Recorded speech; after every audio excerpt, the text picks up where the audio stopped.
சிரிக்கவே மறந்த ஒரு மக்கள் கூட்டம் இருக்கு. அவங்கள சந்தோஷமா சிரிக்க வைக்க போறது தான் உன் லைஃபோட பர்பஸ்ன்னு நினைக்கிறேன். உண்டம்மா.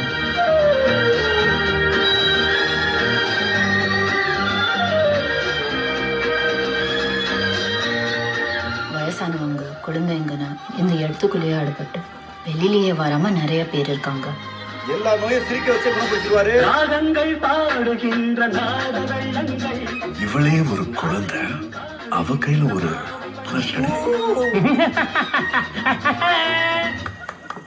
നോക്കണം സാർ ഈ കയ്യിലിരിക്കുന്ന കട്ട്രൂപ്പിന് ആനയേക്കാം ആനയെ പൂനയേക്കാം പൂനയെ ചേനയേക്കാം മരുന്നിന്റെ മാസ്പത ശക്തിയാണ് സാർ.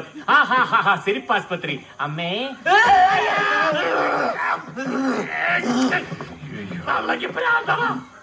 ஏன் பூபாரி, நீதானா டாக்டர்?